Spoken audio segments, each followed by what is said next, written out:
بسم اللہ الرحمن الرحیم۔ السلام علیکم۔ قصص الانبیاء سے بیان قبول توبہ حضرت آدم علیہ السلام۔ بس جب حضرت آدم علیہ السلام نے خطۂ ہندوستان میں آ کر مسکن کیا تو ہوا حاملہ ہوئی اور ایک بیٹا اور ایک بیٹی جنی۔ بیٹے کا نام قابیل اور بیٹی کا نام اکلیمہ رکھا۔ وہ نہایت خوبصورت تھیں۔ پھر ہوا حاملہ ہوئی اور ایک بیٹا اور ایک بیٹی جنی۔ بیٹے کا نام حابیل اور بیٹی کا نام حاضہ رکھا، مگر یہ خوبصورت نہ تھی۔ مروی ہے کہ ہوا 100 بار جنی تھی، ہر دفعہ ایک بیٹا اور ایک بیٹی جنتی، اور دوسری روایت ہے کہ 101 بار جنی تھی، ہر دفعہ ایک بیٹا اور ایک بیٹی جنتی، اور دوسری روایت ہے کہ 180 بار جنی تھی، اور روایت ہے کہ قابیل ماں کے پیٹ میں بشت میں تھے۔ پیدائش ان کی دنیا میں ہوئی اس واسطے کہ بشت جائے پاک ہے نہ جائے آلودگی خون کی۔ جب حابیل اور حابیل دونوں بڑے ہوئے تب جبرائیل علیہ السلام تشریف لائے اور آدم علیہ السلام سے کہا کہ خدائے تعالیٰ نے تم پر سلام بھیجا ہے اور کہا ہے کہ دونوں بھائیوں کو دونوں بہنوں کے ساتھ، یعنی قابیل کی بہن کو حابیل کے ساتھ اور حابیل کی بہن کو قابیل کے ساتھ شادی کر دو۔ تب انہوں نے حال شادی کا اپنے دونوں بیٹوں کو بلا کر کہہ دیا۔ اس بات کو سن کر قابیل نے انکار کر دیا اور کہا کہ میری بہن اکلیمہ صاحب جمال ہے، میں اس کو نہیں دوں گا۔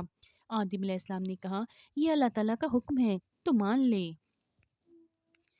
اس نے کہا نہیں، مگر تم حابیل کو دوست رکھتے ہو، اور یہ دوستی کہ تم کہتے ہو پہلے جس نے حدول حکمی اپنے ماں باپ کی وہ قابیل ہی تھا۔ آخرش آدم نے باموج میں حکم خدا کہ قابیل کی بہن کی شادی حابیل کے ساتھ اور حابیل کی بہن کی شادی قابیل کے ساتھ کر دی۔ بعد اس کی قابیل نے حسد سے حابیل کو کہا کہ میری بہن اکلیمہ کو طلاق دیں تو میں اپنی خدمت میں رکھوں گا۔ حابیل نے کہا یہ میری بیوی ہے، میرے باپ نے اس کے ساتھ شادی کر دی ہے، میں ہرگز اپنے والد کا حکم رد نہ کروں گا اور حکم خدا کا بجا رکھوں گا۔ آدم علیہ السلام نے جب یہ ماجرا سنا، واسطے تشبیہ خاطر دونوں بیٹوں کے یہ انصاف کر کے فرمایا کہ دونوں بھائی کوہ منا پر 2 قربانیاں کر کے رکھ دو، جس کی قربانی خدا کی درگاہ میں قبول ہوگی اس کی بیوی کلیمہ ہوگی۔ بس دونوں بیٹوں نے حسب حکم باپ کی کئی بکریاں لاگر ذبح کر کے کوہ منا پر رکھ دیں۔ باب مصداق کی سائد کے ترجمہ اور سنا ان کو تحقیق کے احوال آدم علیہ السلام کے بیٹوں کا۔ جب نظر مانی دونوں نے، کچھ نظر پھر قبول ہوئی ایک سے اور نہ قبول ہوئی دوسرے سے۔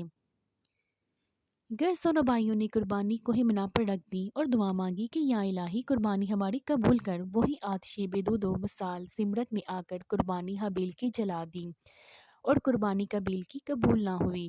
تب قابیل حابیل سے بولا جیسا کہ حق تعالیٰ نے فرمایا۔ قابیل نے حابیل کو کہا کہ میں تجھ کو مار ڈالوں گا کہ قربانی تیری قبول ہوئی ہے۔ حابیل نے کہا ترجمہ حابیل بولا کہ اللہ تعالیٰ قربانی قبول کرتا ہے پرہیزگاروں کی، اگر تو ہاتھ چلاوے گا مجھ پر مارنے کو میں ہاتھ نہ چلاؤں گا تجھ پر مارنے کو۔ میں ڈرتا ہوں اللہ سے جو صاحب ہے سارے جہان کا۔ اب وہ کوہ منا حاجیوں کا محل مناجات ہے۔ قربانی اب تک اسی جگہ پر ہوتی ہے۔ آدم علیہ السلام کے زمانے میں کوہ آتش حاکم تھی جو چیز کے انصاف کے واسطے اس پر رکھ دیتے، غیب سے آگ آ کر اسے جلا دیتی تو خدا کی درگاہ میں وہ قبول ہوتی۔ اور حضرت نوح علیہ السلام کے ایام میں حاکم کشتی تھی، اس میں جھوٹ سچ معلوم ہوتا تھا، جو شخص ہاتھ اس پر رکھ دیتا متخاصمین میں سے اگر کشتی ساکن رہتی تو وہ شخص سچا ہوتا اور اگر ہلتی تو وہ درگو ہوتا۔ اور حضرت یوسف علیہ السلام کے زمانے میں حاکم سا تھا جو اس پر ہاتھ رکھتا، اگر آواز نکلتی تو وہ جھوٹا ٹھہرتا اور اگر آواز نہ نکلتی تو وہ شخص سچا ہوتا۔ اور حضرت داؤد علیہ السلام کے وقت میں حاکم زنجیر تھی،